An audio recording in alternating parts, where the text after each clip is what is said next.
ബോധത്തിന്റെ 3 മേഖലകളാണ് സുഷുപ്തി, സ്വപ്ന, ജാഗ്രത.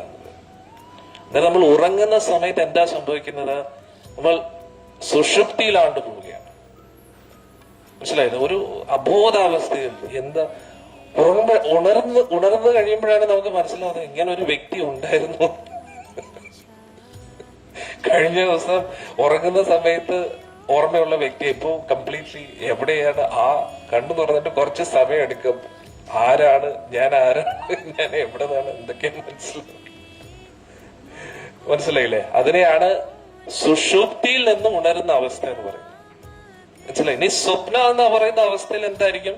സ്വപ്നം കണ്ടുകൊണ്ടിരിക്കുന്നു. ഇതൊരു ഉദാഹരണത്തിന് പറയാ. പക്ഷെ ഇത് ബോധത്തിന്റെ മേഖലയിൽ അത് വേറെ. അന്നേരം ഇനി ജാഗ്രത അവസ്ഥ എന്ന് പറഞ്ഞാൽ നമ്മൾ ഉണർന്നിരിക്കുന്ന അവസ്ഥ, ബോധം. മനസ്സിലായില്ലേ? അതിന് ഈ ബോധത്തിന്റെ മേഖലയിൽ എങ്ങനെയാണെന്ന് ചോദിച്ചാൽ, നമ്മൾ ഇപ്പോൾ സ്വപ്നം കണ്ടുകൊണ്ടിരിക്കുക. ഈ ശരീരം ഞാനാണെന്ന് ചിന്തിക്കുന്നു. ഇതിനൊരു പേര് കൊടുത്തിട്ടുണ്ട്. ഇതെല്ലാം സ്വപ്നമാണോ? നമ്മളിപ്പോ സ്വപ്നം കണ്ടുകൊണ്ടിരിക്കുകയാണ്. ആക്ച്വലി ഒന്ന് ആലോചിച്ചു. അതായത് നമ്മൾ സ്വപ്നത്തിൽ പല പല കാഴ്ചകളും കാണുന്നു, അല്ലെ? ആരെങ്കിലും എല്ലാ സ്വപ്നവും തീരും. അതേപോലെയുള്ളൂ സത്യം. നമ്മളിപ്പോ വിചാരിക്കുന്നു പല പല പേരുകൾ നമ്മൾ അറിയപ്പെടുന്നു. ഇതൊക്കെ എന്താണ്? സ്വപ്ന അവസ്ഥയാണ്. നമ്മൾ സ്വപ്നം കണ്ടുകൊണ്ടിരിക്കുകയാണ്. കുട്ടിക്കാലം മുതൽ, ജനനം മുതൽ മരണം വരെയുള്ള സ്വപ്നമാണ് നമ്മുടെ ജീവിതം. മനസ്സിലായില്ലേ? അതിൽ നിന്ന് നമ്മൾ ഉണരണം. ആ സ്വപ്നത്തിൽ നിന്നും ജാഗ്രത അവസ്ഥയിൽ എത്തുമ്പോ, അതായത് നമ്മൾ സ്വപ്നത്തിൽ പലതും കണ്ടുകൊണ്ടിരിക്കുന്നു. അതൊക്കെ യാഥാർത്ഥ്യമാണോ? ഇല്ല. സ്വപ്നത്തിൽ ഭക്ഷണം കഴിക്കുന്നു, ഉണർന്നിരുന്ന് ഭക്ഷണം കഴിക്കുന്ന തമ്മിൽ വ്യത്യാസമില്ല. പക്ഷെ രണ്ടിലും കോമൺ ആയിട്ട് ഒരു കാര്യമുണ്ട്. എന്തായിരിക്കും?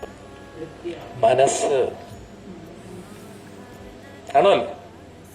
ഭക്ഷണം കഴിക്കുമ്പോഴും നമ്മൾ മനസ്സെവിടെ ഉണ്ട്? സ്വപ്നത്തിലും മനസ്സുണ്ട്. ആണോ അല്ലേ? അന്നേരം സുഷുപ്തി എന്ന് പറയുമ്പോ മനസ്സ് സ്വിച്ച് ഓഫ് ആണ്. സ്വപ്നം എന്ന് പറഞ്ഞാൽ മനസ്സിങ്ങനെ കണ്ടുകൊണ്ടിരിക്കും, പലതും അനുഭവിച്ചുകൊണ്ടിരിക്കുന്നു. മനസ്സിലാവുന്നുണ്ടോ?